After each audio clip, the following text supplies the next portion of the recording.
عمر سعد کی فوج 9 محرم کو جنگ کے لیے تیار تھی، لیکن امام حسین علیہ السلام کی طرف سے مہلت مانگنے پر جنگ کو 1 دن بعد کے لیے معین کیا گیا۔ امام حسین علیہ السلام نے عاشورہ کے دن صبح کی نماز پڑھنے کے بعد اپنے ساتھیوں کے ساتھ جنگ کی تیاریاں شروع کی۔ اپنی فوج کی صفیں بنا لی، جس میں 32 سوار اور 40 پیدل چلنے والے تھے۔ امام حسین علیہ السلام نے زہیر ابن قین کو میمنہ پر معین کیا اور حبیب ابن مظاہر کو میسرہ پر معین کیا، اور جنگ کے علم کو اپنے بھائی حضرت ابو الفضل العباس علیہ السلام کے ہاتھوں میں سونپ دیا۔ اصحاب امام کے حکم کے مطابق خیموں کو پیچھے کی سمت لے گئے اور ان کے اطراف میں خندقیں کھود کر ساری خندقوں میں لکڑیاں بھر دی اور ان میں آگ لگا دی تاکہ دشمن خیمہ گاہ تک نہ پہنچ سکے۔ میدان کے دوسری طرف عمر ابن سعد نے بھی صبح کی نماز پڑھی اور مشہور قول کے مطابق 30,000 فوج کے لشکروں کے سپہ سالاروں کو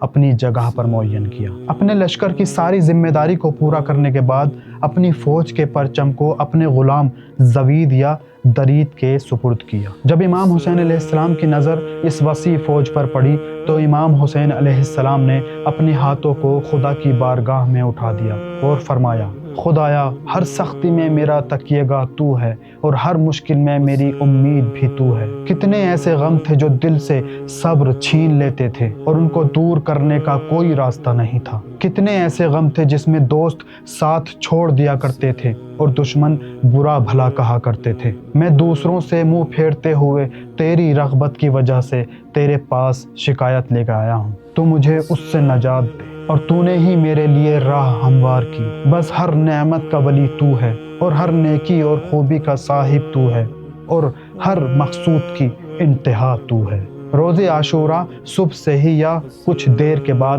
اصحاب خیمے کے اطراف میں پہرا دے رہے تھے تاکہ دشمن نزدیک نہ آ جائے۔